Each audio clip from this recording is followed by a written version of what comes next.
So, ladies and gentlemen, here we are. We got panel number 1 for 10D. And panel number 1 in 10D is going to be discussing their opening question, highlighted in blue. What are some current indicators or warning signs that suggest that our current global civilization may be headed towards collapse? Take it away, panel. I think in the more social sense that it's mostly us humans who are contributing to the negative effects of climate change and heading towards collapse, because relating to, I think there's a new project going on called the Willow Project, where people are signing off waivers to, I guess, destroy the earth for that reason, which is why, I guess human decisions make the most impact on why civilization may be headed towards collapse. Yeah, like talking about like human impact, mostly about like the environment and climate change, it's like clear that humans have had like over the years they're increasingly destroying the earth, which is leading to collapse. And like referring back to like the Mayans, I mean like their civilization lasted a really long time, but obviously they had like a couple factors, but like one of the factors was drought due to like their overpopulation and all that, like climate change. So it seems like other factors contributing to it ended their civilization. So if humans continue with their like behavior and like actions, climate change will get worse and eventually lead to mass extinction. Yeah. Yeah, I agree with UT's idea. So just for additional example for that is like, do you know the Maldives temperature is increasing for 1.5 degrees? So I think that is also a threat to their civilization. Cece, did you say the Maldives? Yeah. Okay, thank you. I agree on this, like all those points, but I believe the pandemic also added toward the collapse. Like for instance, the COVID has highlighted the fragility of the social health system, and for the future pandemic might disrupt the economic and the social system. For me, I think the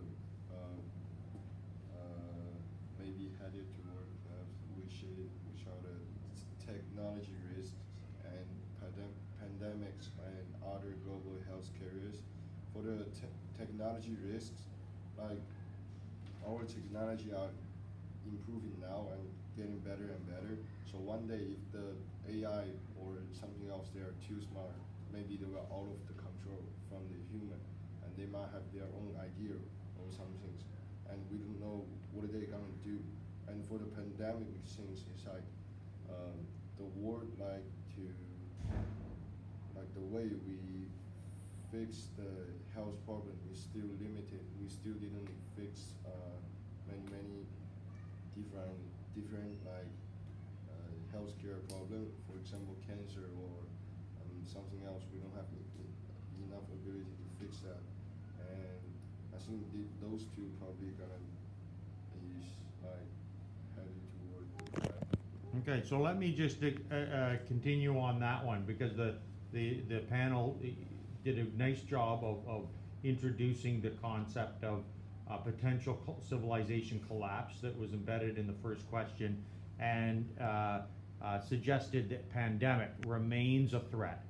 And there was an idea from Pinion that social challenges still exist as a result of the pandemic. And Frank pointed out that we still don't have a fix for the next pandemic.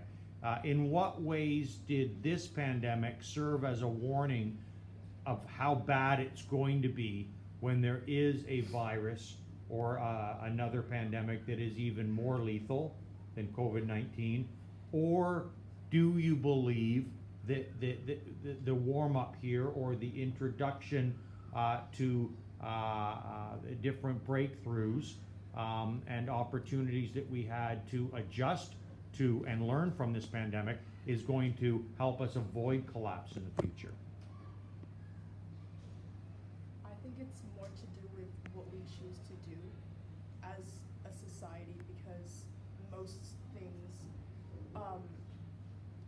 most actions that humans take are mostly for beneficial purposes.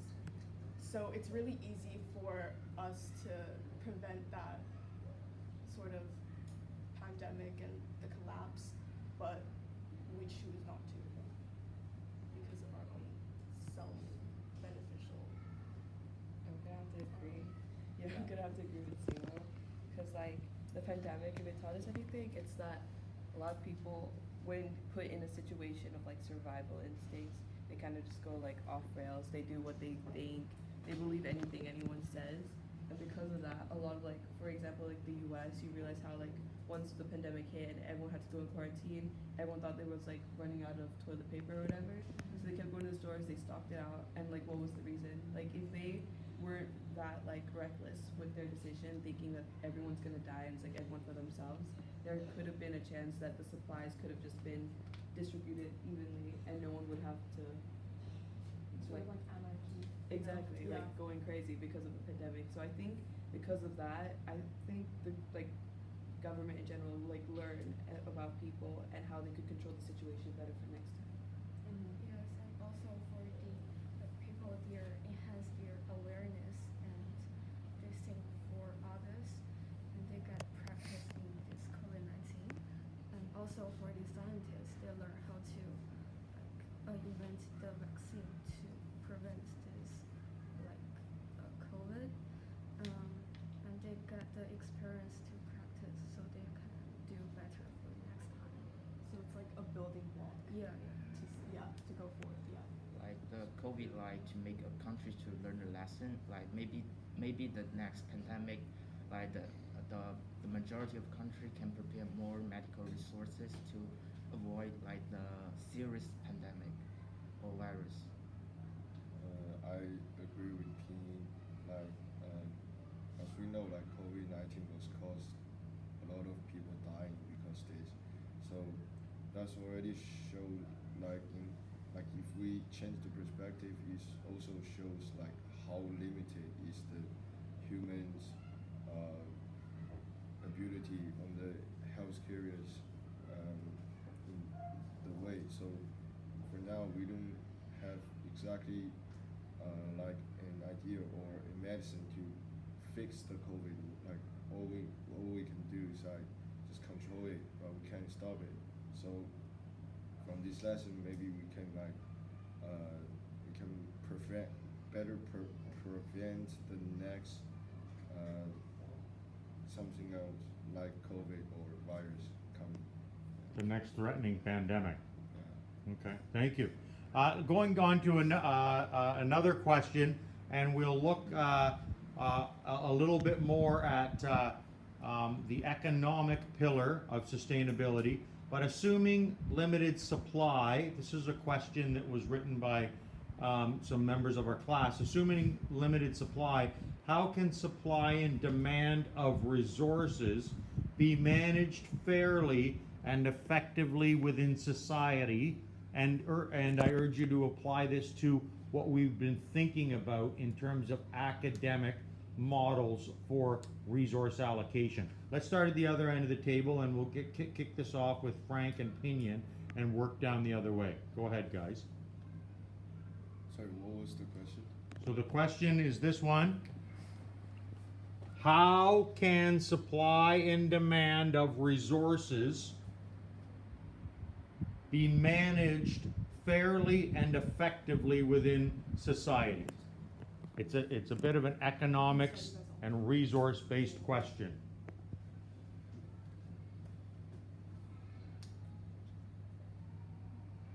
Opinion, Cece, do you wanna get started? Like for this question, I believe like every citizen in each country have a fair right to enjoy like the medical treatment or like the country or government has to provide like for the pandemic like to provide more medical resources like mask or like every citizen have to enjoy the right to take the vaccine.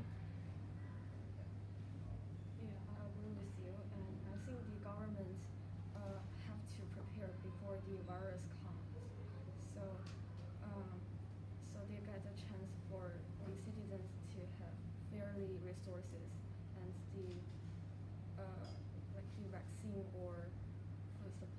Okay, so the question is, how can supply and demand of resources be managed fairly and effectively?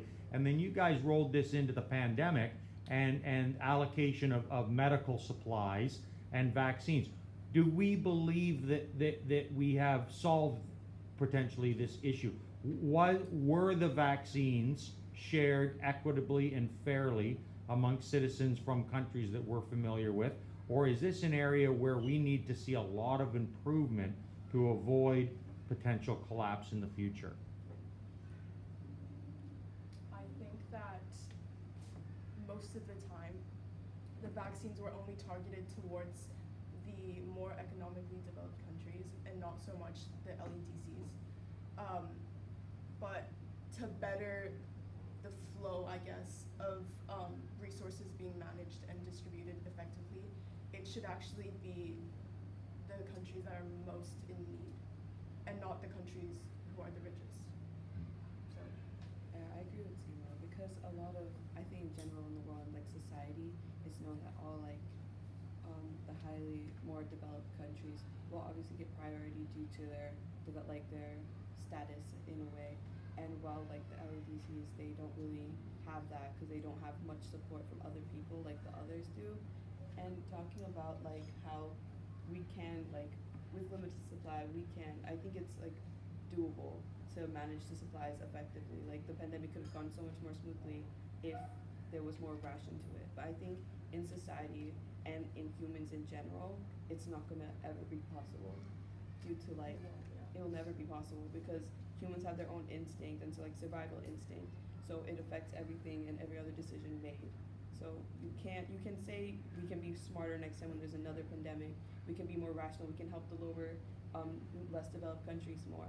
But at the end of the day, everyone's like not going to be happy, and things are going to go bad because humans can't control that.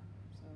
And Nazia, is this, and this is to the whole panel, but Nazia introduces a key point to where there was conflict during this last pandemic and in this last threat to humanity. Is this something that's resolved within countries' borders, or are you referring to international bodies or resolutions that are agreed to on a larger scale than simply a country in Africa, a country in North America, or a country in Asia? I think a lot of politics have to do with distributing the vaccines for COVID-19, because I think there was an example with Israel and another country where they were limiting the supplies, just because of their borders. Was it Palestine? I think it was Palestine. Yeah, no, I definitely think that when it comes to like being with politics and all that, I think there's definitely allies. So like for example, like the U.S. and like they're allied with. So obviously they're gonna help each other out. Yes. You know, so it definitely includes like brings it back to politics and like again the status and where they are and who they're like allied with and how they don't want to like help other people that their allies are maybe not so comfortable with due to like religion, like ideas and like everything, you know. Has this latest pandemic convinced us that we would like to have more friends internationally? Do you think the average leader of a country is looking for more friends or fewer friends and simply more support from the people that live within their borders? Well, Expanding out and getting more allies would probably be more ideal because not one civilization or like a country has everything. So having more allies, having more support outside your own country allows you to like strive a little bit longer because you have people who have other resources that could benefit you. and I think the fact that having allies during a pandemic is sort of like the opposite of having allies when you have war, because obviously the pandemics will lead to a better and more sort of, calm approach for distribution of vaccines and finding a solution, whereas if we get to war and there's a bunch of allies joining, it's going to lead to world war eventually. So I think Yeah. Okay, let's continue the shift in questioning toward that latest point. To what extent do humans need to be more active to avoid catastrophic ecological issues? And are we being threatened by some authoritarian leaders who engage in war, potentially threaten nuclear war and the use of nuclear weapons, or at least testing of weapons over the Sea of Japan, for an example, and as well as connections with the environment. What is it that we're looking for in terms of collaboration to serve future generations better? Can we start? So I think for future generation, like the people in nowadays should start to control themselves overly like produce greenhouse gases. Like people nowadays are more wealthier than before, so they like to drive their own cars rather than take bicycle or MRT. So I think we have to start from nowadays for like to prepare for our futures to have a better life. Like due to like the effect of climate change and the sea level getting higher, like the human have to reduce the greenhouse gases, and for doing this, like human have to using the resources more effective and reduce the waste of the pollution and protecting the biodiversity to avoid like this this like this thing happen. Yeah, so maybe we can start from the small things to do, like what Cici says, like no stop, like take the public transport to keep the air environment good and stop air pollution, and also like stop dropping the rubbish to the sea, and we have to keep the life balance, like do not make the like we cannot make the environment bad. So yeah. Okay, so in some individual choices that are going to add up to a net effect positive there, hopefully, is what Frank's introduced. Folks, to sum up, and we're at 18 minutes now, it's been a very productive discussion.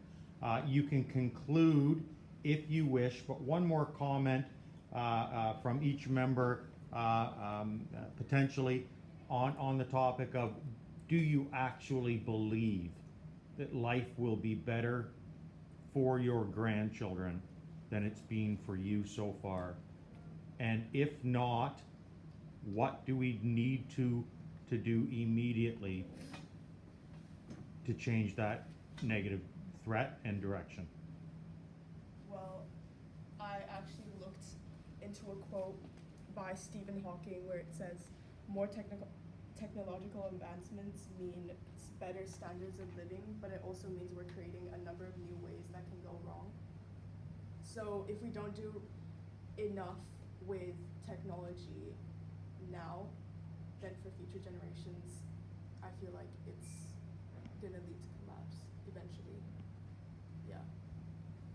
I think I'm towards listening to Thomas Robert Malthus, where he believes that that we're leading basically to our deaths, and I think that my grandchildren in the future will not be having a better life than now, only because I think every decision that we have been making up to this point is just going to lead to disaster, and it's kind of like it's inevitable, like it's going to happen one way or another.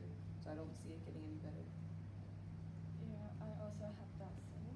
So I think for future generation can live happily, we have to start from nowadays. Like we have to reduce the use of resources, and also for the politics way, that the countries have to get more friendly relationship, and